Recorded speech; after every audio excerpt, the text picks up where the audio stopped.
Ready, set, go! Registration is now open for the Middle States Commission on Higher Education 2023 Annual Conference.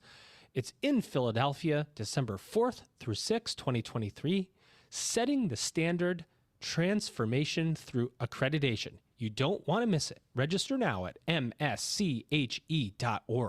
Surprise! We're taking the EdUp Experience podcast to Insights EDU.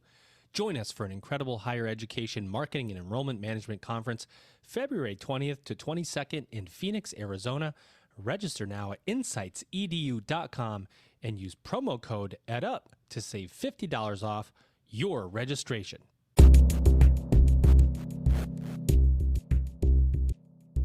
Welcome back, everybody. It's your time to EdUp on the EdUp Experience podcast, where we make education your business. By the way, that was an intentional tagline that we chose so many years ago. We make education your business.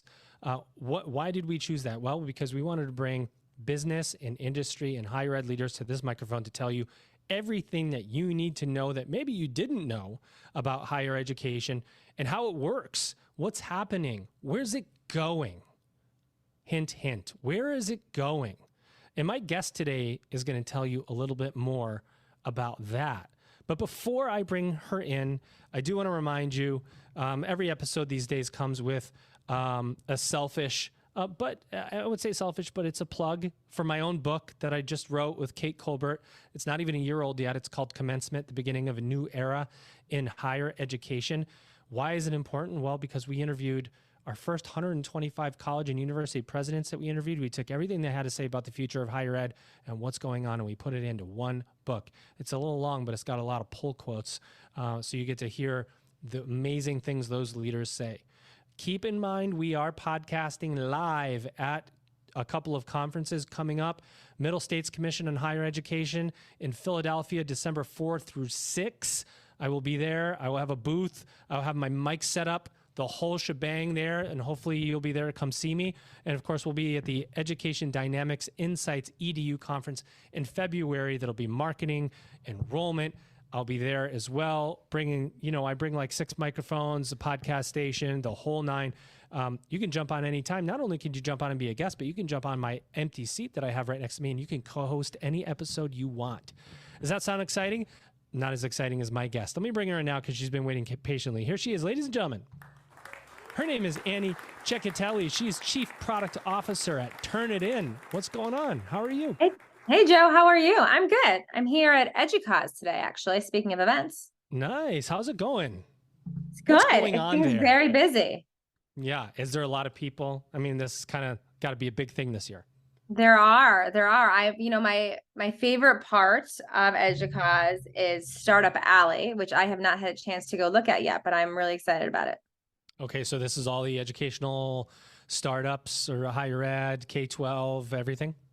Yeah, primarily higher ed. Obviously, some are bridge K-12, but it's kind of the hot new ideas that folks are looking to do to help education, everything from, content to tools. I'm guessing that some of it will be AI related, though, I could be wrong. Speaking of hot new ideas, I think that Turnitin probably has a couple of those sitting in its cache right now.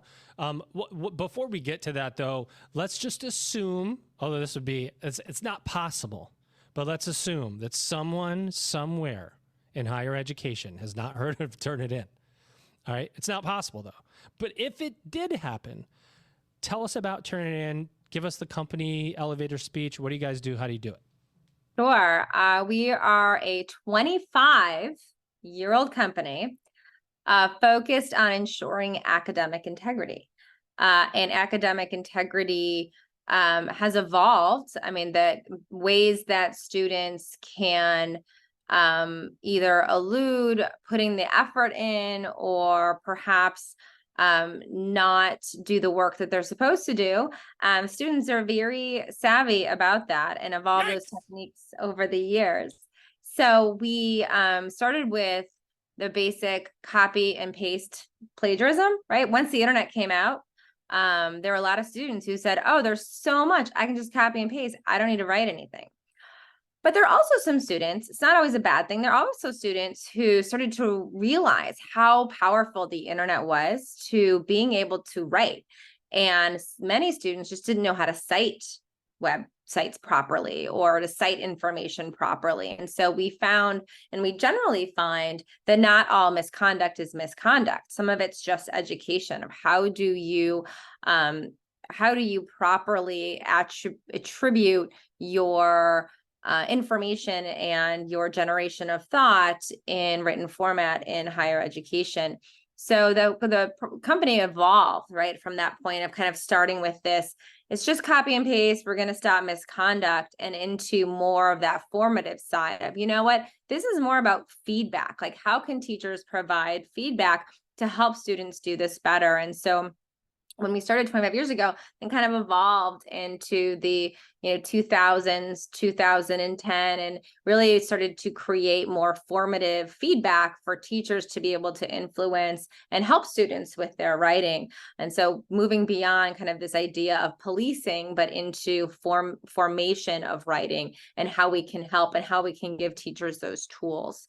And then as we kind of passed through the first decade, new threats came in the form of contract cheating.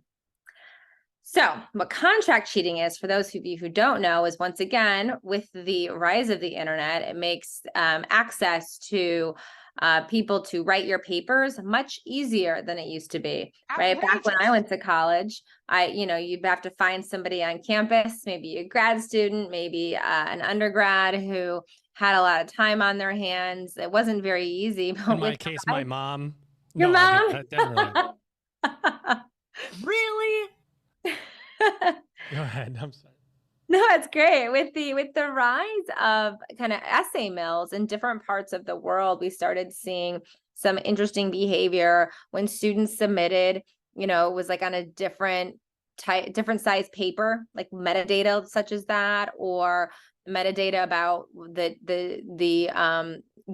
how the document was originated. Also starting to see different types of, as we know, there are different ways to spell English words. Sometimes it's a Z, sometimes it's an S. And so started seeing some more like differences in how language was used and other telltale signs of what seems to be an essay mill. So we created a contract cheating tool to detect it, that we worked with academic integrity officers. So that's kind of been the evolution. And then in 2020, we very much became aware of the release of GPT 3.0. So it's not Chat GPT. So it was June 2020 when GPT 3 came out. And we noticed even early then the power of such a tool. And none of us knew what the heck was going on at that point. Like, we were, right? We had nobody no idea, knew, because it wasn't accessible, right? Yeah. Like, it was, and we'll talk about why ChatGPT, my thoughts on kind of why it's taken storm is, but all of that technology existed in 2020. It just wasn't packaged in a way that you or I or other folks could just readily use it. There wasn't a front end application. It was available through APIs that other companies then had to use. So in that story, OpenAI really hoped that these different companies would become an app and really be a channel for their large language model. So we'll take a step back and talk about large language models. So GPT 3.5, 3, and 4.0, these are all large language models. And so what large language models do is they use all available words on the internet, papers on the internet, other things that they've found. I'm not going to get into copyright. That's a different podcast we'll do. Things my mom wrote for me when I was in college are in there too, I'm sure. All of that. And it uses all of that data, as well as the prompts that come in from the user and the reprompting, to be able to assemble answers to prompts by figuring out what the most next probable word is based on all of that background information. So it's really, and someone, I mean, if you really want to simplify it, which my data scientists don't like when I oversimplify, but for all of us, it's a really sophisticated next word generator. And that's why if you've used it, it's not really answering your question. It's answering the next word and then the next word, and then that whole thing answers your question. So that came out in 2020, and different companies started to try to work with it. We started to work with it. And the way we started to work with it at Turnitin was to just get a sense of the stylistic or like the statistical patterns of it. Like we didn't know what a large language model was back then. And all of what's been written about it the past year, which by the way, I can't believe it's almost been a year since it came out. Like we've all learned a lot, but back then nobody really understood what was happening. And so we worked to understand the statistical markers. And then fast forward to November 30th, 2022, which is the day that ChatGPT came out, and really quickly, as we all know, kind of took the world by storm in terms of giving the power of a large language model to everyone through a really simple chatbot. I mean, it's just so simple, but it's a great example of how powerful, easy, and simple UI is. Like, it was always there, but if we just put it in the hands of people, it will start to get used if it's the right application. And so OpenAI released that. And then, you know, I would say things changed, you know, and what we heard a lot early on from educators was a lot of fear, you know, and I don't think there isn't a lot of fear. But how am I supposed to find out who's cheating and who's not? And I don't want this in my classroom. And, you know, what's these calculators? What are these? You know, I don't like calculators either. But I mean, it's true, right? The calculator comes out, disrupts, AI comes out, and and then everybody goes, my job's gone. I'm going to be replaced by a robot. Exactly. And it's so, I think at the beginning, when you first use something, when you look at it, it was so smooth in the language that we interpreted that as smart or good, right? But the linguistics of it is impeccable, right? It will write the best BS you've ever read, right? And it will sound so good, but it may be completely wrong or meaningless.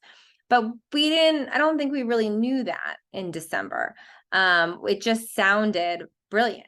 And there was a lot of that. And, you know, I think it was the New York Public School District. They banned it. Yep. I think banning is really hard to do. We fear change. So, you know, when we saw that, and we had a lot of our customers come to us and say, we don't know what to do on so many levels. Can you just help us? Like, give us more information, teach us as soon as possible. And we surveyed a lot of our customers, and we went to our customer advisory group, and you know, we were balancing at that time, as you always do, by the way, in software development, between time to market and perfection. Not that anything is ever perfect. Yeah. But you're balancing, like, how feature rich does this need to be? How many bells and whistles does it need to have to be helpful to educators? And so we had a lot of both conversations with customers in December and January, as well as internally at the company, around like, how much risk, how much do we know, how, you know, how do we want to help educators get through this period so we can all learn together. And we made the decision to be very transparent in our approach to AI writing signals and detection. And so if you go back at Turnitin's kind of blog, we start very early with, here's what we know, here's some prototypes, here are the things we don't know, here's some of the risks, and here's some of the inherent risks in AI and AI writing detection that are going to be just part of the tool, right? AI is imperfect to begin with. And I think that's something in general that we as a society are still trying to grapple with. And it's not specific to writing detection, just AI in general is imperfect.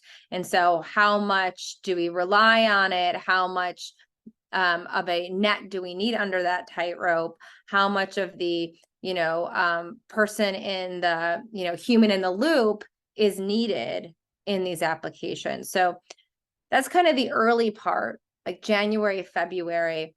And then we got really excited because we started to hear from bleeding edge or really creative teachers on how they were using it. Mm-hmm. And then we started hearing those stories, even in the press. It wasn't so much like, oh no, fear and doom, no student's going to do ever any critical thinking ever again. The essay's dead. Like, I think I read a few of those, or like computer programming is dead. The media with this topic also, once again, that could be another entire podcast. Totally. Mm-hmm. Just like the hype cycle without really understanding what it is they're talking about, has been unique and something that I've had to learn to educate as well as to provide insight and answers. And so when we saw that, we started to dive in, and to this day are really trying to work with educators around assessment, right? Well, what is assessment, and what are you really assessing with writing? And what is, we've always had the essay, right? At least, I mean, for me back, I don't know how long, but like higher education has relied on papers. And now, what does that mean? And what part of that paper is what you're assessing? And I've had a lot of conversations with experts in this field, and they're struggling, right? In terms of like, how much of the writing do you need to create versus how much of the thought process and the critical thinking and the analysis, and how much of one do you like, how much writing do you have to do to have the other? Mm-hmm. And I think that when you mentioned the calculator, and this, I hate this metaphor, but I also really like it because it simplifies, people understand it. But it really changed how we had to teach numerical literacy, right? And teachers and experts in curriculum had to kind of break down, okay, what are lessons 1 through 5 that you need to know to be able to figure that other stuff out in the future, just to know how numbers work, because you're gonna need that. Versus how much, and then when do you introduce a tool so that you don't have to do that every day. We know you know how to do it because you're going to have to pull on that, but you don't have to use it every day. And you see that in mathematics and how we train and teach mathematics and curriculum. I think we have to do that with writing, and understanding how much writing is critical thinking. What are you trying to assess? The argument? Okay, well, hopefully they didn't take that from the internet or some other thing. I hope that they've evolved their arguments. I think we all agree as a community and civilization that argument generation is imperative to solving all of these complicated problems that we face today. And if we have a generation or multiple generations who don't know how to evaluate really complex situations where there is no right answer, to be able to say, here are the pros, here are the cons, here's like the different sides of this argument. If we're not able to do that, if we're not educating students to be able to do that, we're not doing very well. And so I think like it is. That's where we are working with institutions. And so along this way, we did launch an AI writing detector. It was on April 4th.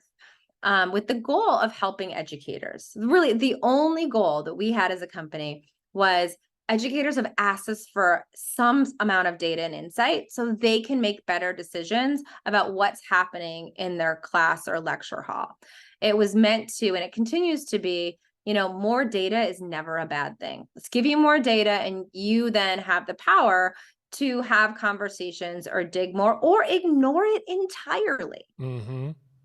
And then we also decided to make it free for all of our customers because we felt that we were learning, they're learning. We didn't want any barrier to this point in time or to be like, just to, yes, there's an added cost for us, but not at that time. For if we were doing it for 9 months, we evaluated that. And really the best thing was to put it out there so the industry as a whole could start getting its footing. And so that's kind of the whole evolution. And I'll let you ask questions about kind of where that is and anything else or insights along the way. Should you register for the Middle States Commission on Higher Education annual conference this December 4th through 6th in Philadelphia? 100%. I agree, because the title of the conference is called Setting the Standard, Transformation Through Accreditation. There is no time like the present to explore opportunities in higher education and the future for our students and our business model. Get out and network with your peers this December 4th through 6th at the Middle States Commission on Higher Education annual conference. Attention. Are you ready to elevate your institution's marketing and enrollment strategies? Join the EdUp Experience podcast at the Insights EDU conference, February 20th to 22nd in Phoenix, Arizona. Don't miss out on this opportunity to hear from engaging speakers from industry-leading companies like Google, LinkedIn, Adobe, and higher ed leaders. Learn the latest marketing and enrollment strategies to grow your programs. Register now at insightsedu.com and use promo code EdUp to save $50 off your registration. Attention. There's so much there. The funny part about that story is that the real meat of it is not even a year old. I mean, when you talk about, going back to 2020, yes, it was there, but from when the general consumer becomes aware to now, what sounds like a really a story told over years and decades is told in months and weeks. That's the interesting part about AI. It is the worst it's ever going to be right now. It's if you think, if you're this person. Do I look like I know what a JPEG is? That's you're only going to get better with your use of AI because it's being embedded in everything. It's becoming a part of everything. But when people hear AI, particularly when it comes to writing, they think detection, police, you're in trouble, you're going to the principal's office, you're going to get kicked out of school, plagiarism policies and warnings. Is that the right conversation? What's the right conversation to be having if you're in higher education today? That might be one part of it, but is that the dominant conversation? Absolutely not. No, absolutely not. It's about, first of all, what are you trying to assess from your students? And it's about transparency, both from the side of software, but also for students, right? I think that no teacher is going to complain if a student says outright, here's how I used it, right? I used it to help summarize some of the thoughts that I had, or I used it to research. So one of the things I did very early on, as somebody who really likes understanding user research, I put it, even before ChatGPT came out, there was a tool called Jasper AI. I put it in front of my 14-year-old daughter at the time. I also put it in front of my 17-year-old daughter. And I said, just use it. See what and I wanted to see how they used it. And they didn't use it just to write me a story about blah, or they used it as a research tool. And it was fascinating. My daughter was doing a paper on the Odyssey and different themes in the Odyssey. And one of them was hospitality, and how hospitality is throughout the Odyssey. And she was trying to understand them better. And she was asking it questions to learn. And then she a better Google. And then she would incorporate that into her writing. She's like, oh, that's interesting. That's interesting. And so, whereas in the 17-year-old, very much focused on, I think she was doing a paper, it was timely, on should you in economics, on should you let banks fail? And it was what are all the arguments? She wanted to understand all of them, right? Because it's a complex issue. And so she used it to kind of research all of them. And then at one point, one of the answers said, well, this represents a moral hazard. And she's like, well, I don't know what that is. So she went and said, what is moral hazard? Right. And so that is a very powerful tool. It's a study tool. It's a research tool. And I don't want that not to be in the hands of students. And so it's really all of this data and all the work we've done around the AI is to help teachers understand how it's being used so that they even know and can have conversations with students that say, well, how do you like to use this? And for the teacher to know what type of assignment they're doing, right? Is it a no calculator assignment or is it a calculator assignment? And so we're hearing more of that now, but it's absolutely not a situation where, it's just policing at all. I think that's absolutely the wrong conversation. Though it happens, don't get me wrong. Just go to TikTok for a little bit and you can find a whole bunch of students who don't want to do work. So I don't want to pretend that everyone has learning in mind. There are plenty of students who also are looking to take shortcuts. That's a fact. That's a fact. The writing ability of humans, this isn't something new. People say, oh, AI, people aren't going to be able to write anymore. AI is going to kill their ability to write. But I go back in my career in higher ed 20 years ago, and we were having the same conversation about writing. People can't write. It would be this blanket statement, typically, is what happens. Students can't write anymore. Well, plenty of students can write. There's tools that help them write better. I used a tool when I was in my doctorate. By the way, total change. This is on my mind works. Total change of topic. I'll come back to that. When I was in my doctorate, I remember contract writers. And I remember getting served ads or, people, they must have bought lists somehow or gotten a list.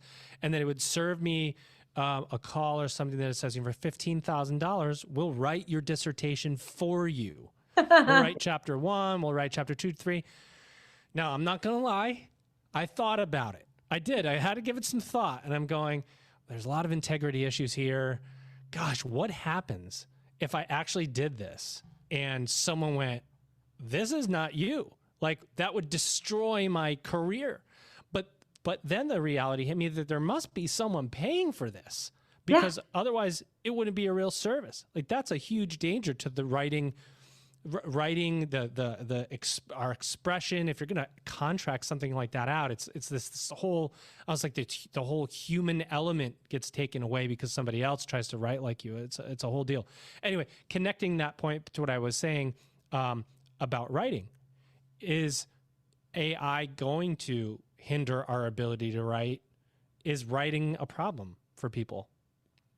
A lot in there, Annie. That's how it works here. Yeah, and I'm going to approach my conversation on this now from an employer perspective. So from an employer perspective, I need people who can write.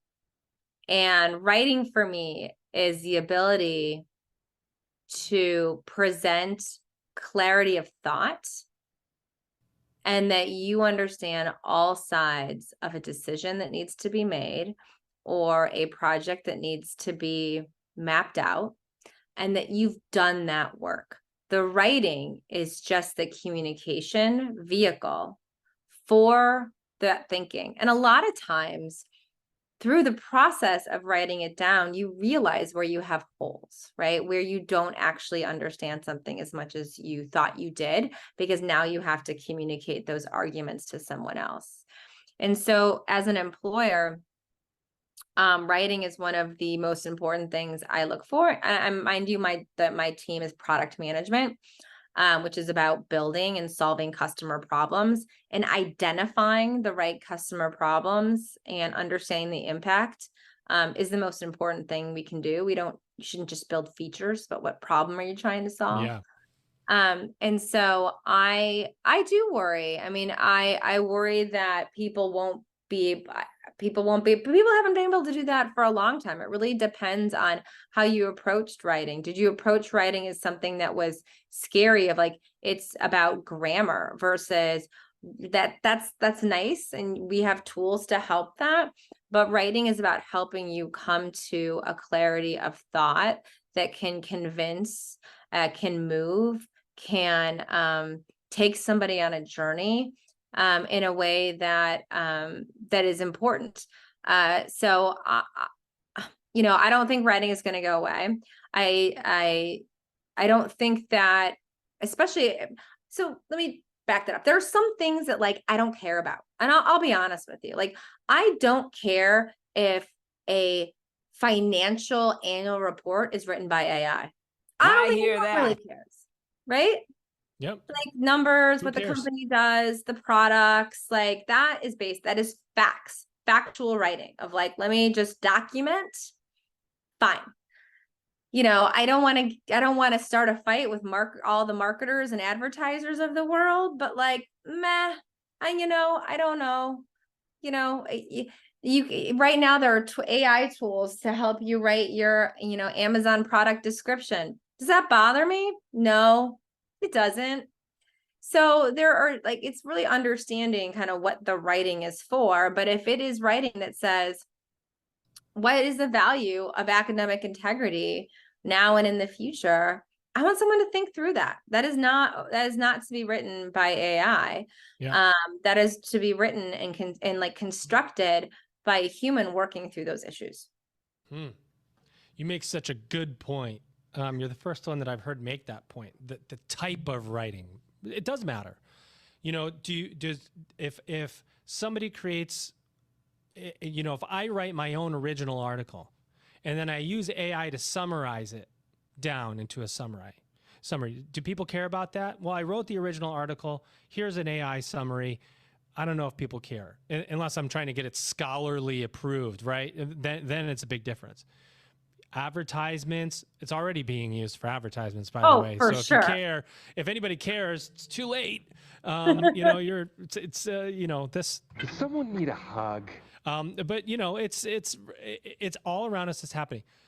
But when it's something meaningful, the hope is when you have to put some of yourself into it, or some critical thinking or research, that you wouldn't use AI. There's an integrity factor here. There's an ethical considerations around this and how you use it and why you use it and should you use it. Is that a part of the conversation at Turnitin? Ethical considerations, ethical use. How do you manage the ethical piece of it?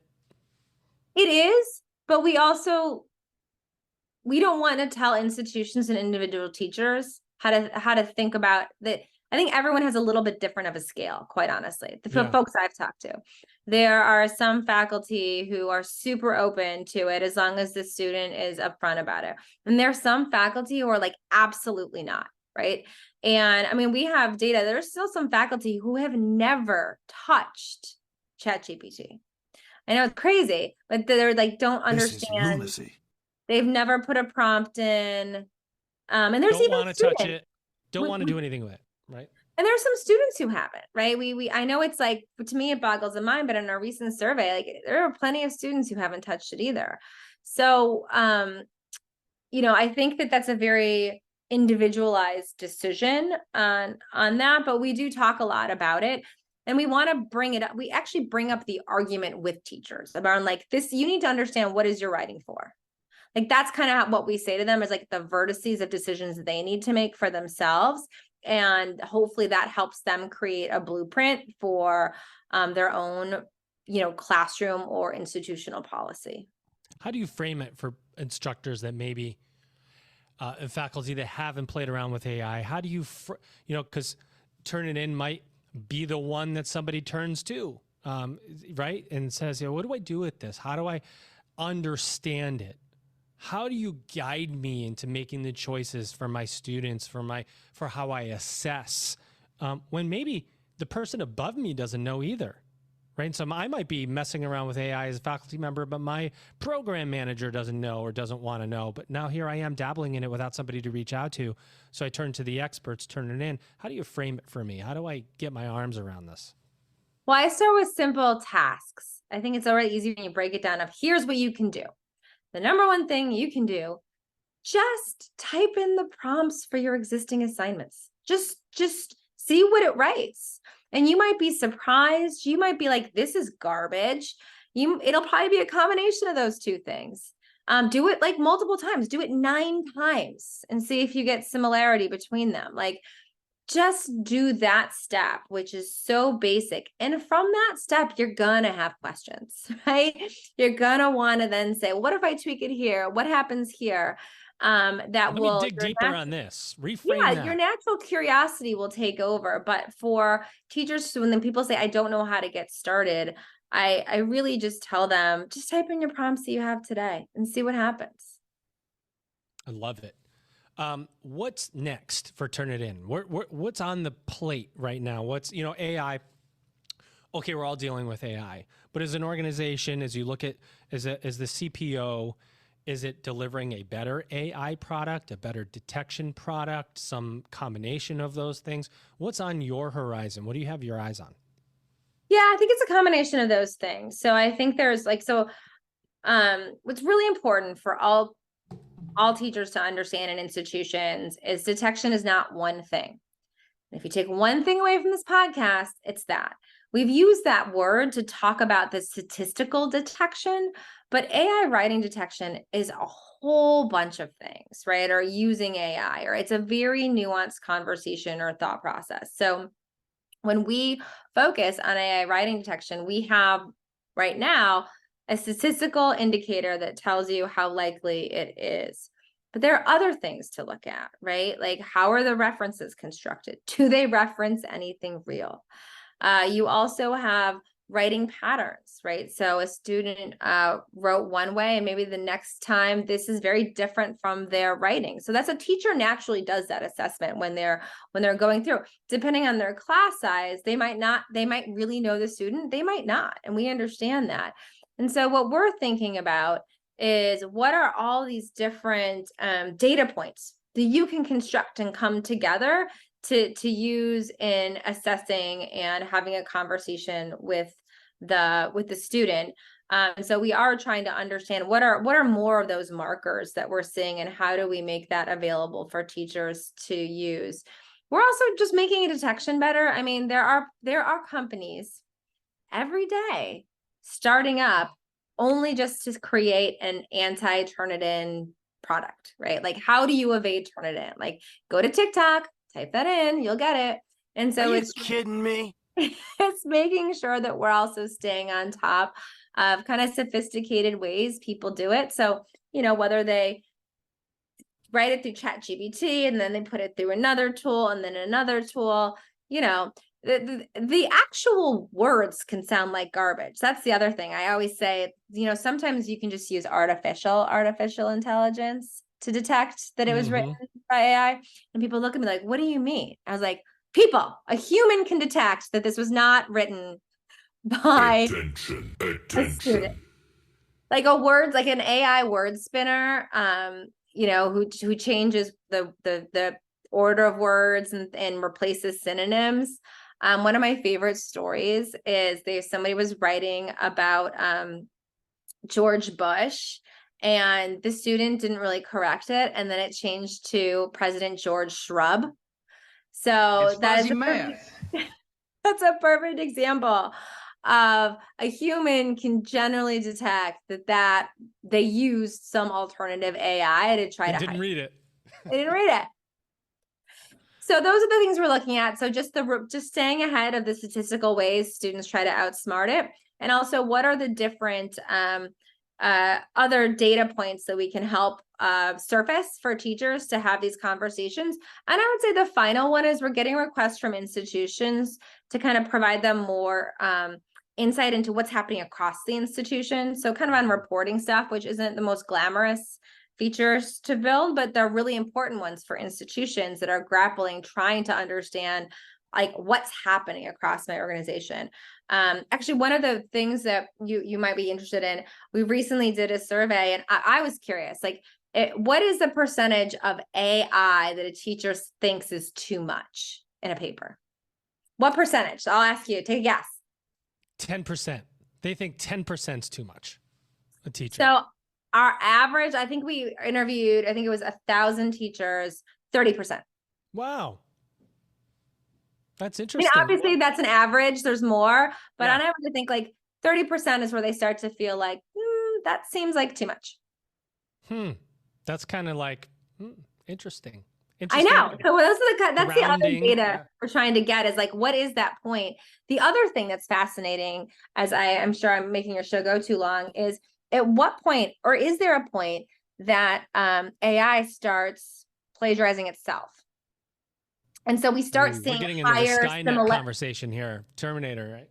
So we start seeing higher similarity scores in addition to the AI, because it's just, there's only so many ways to write something the same way, and Turnitin, we have all of that, right? And so we keep an eye on the kind of statistical factors as there's more AI in the atmosphere. How does that change writing? AI is just kind of feeding AI. Like, is that going to make it worse? Is it going to make it better? Is it going to plagiarize? These are questions that are really fascinating, but we really don't know the answers.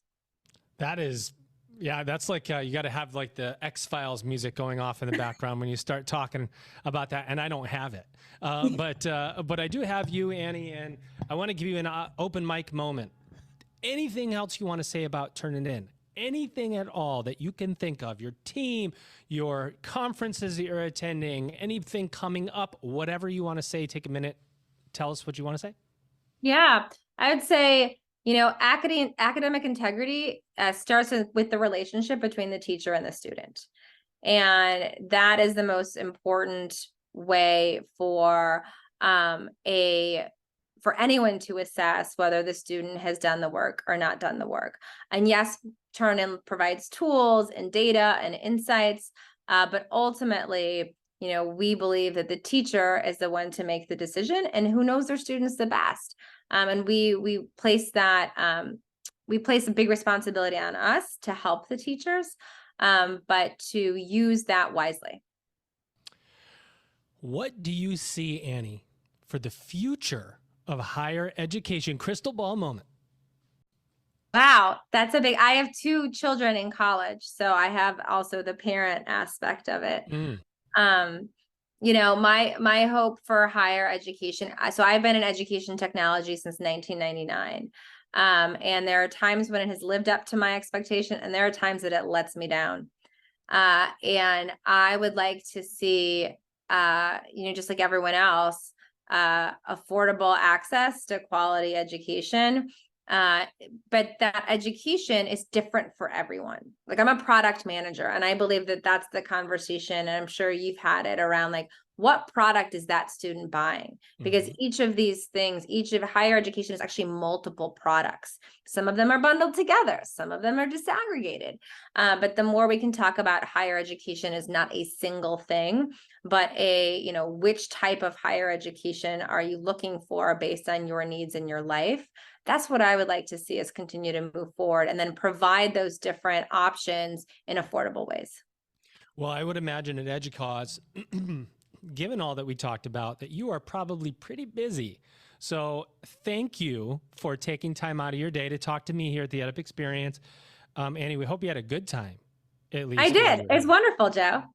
Well, we at least have to say, even if it was a horrible podcast content, which this wasn't, that people walk away and go, it was at least a little bit of fun. We're glad you had fun. The content was amazing. I think you have a little bit to do at EDUcause right now, so I'm going to let you go. Ladies and gentlemen, my guest today, your guest today, her name is Annie Chechitelli. She's Chief Product Officer at Turnitin. Annie, thank you so much for being on the EdUp Experience. Thank you, Joe. Ladies and gentlemen, you've just EdUp'd. Oh, yeah. The Middle States Commission on Higher Education 2023 Annual Conference is in Philadelphia, December 4th through 6th. Setting the standard, transformation through accreditation. Remember, only you can create transformation through networking, knowledge sharing, opportunity, leadership, service, learning, and accreditation. And you'll do all those things at the Middle States Commission on Higher Education Annual Conference this December 4th through 6th. Can't wait to be there. EdUp will be there. There's going to be over 1,300 attendees, presidents, provosts. The networking opportunities are off the chain. Register now at msche.org. Oh, yeah. Attention higher ed marketing and enrollment management professionals. We are taking the EdUp Experience podcast to Insights EDU. Join us at Insights EDU on February 20th to 22nd, 2024 in Phoenix, Arizona. Gain insight into the latest higher education trends and cutting-edge marketing strategies that'll take your institution's enrollment to a whole new level. This is your opportunity to connect with higher education leaders and marketing experts from across the country. Comprehensive presentations, engaging panel discussions, and more. Insights EDU will equip you to position your institution for growth. Register now at insightsedu.com and use the code EdUp to save $50 off your registration. Can you afford to miss this conference? I don't think so.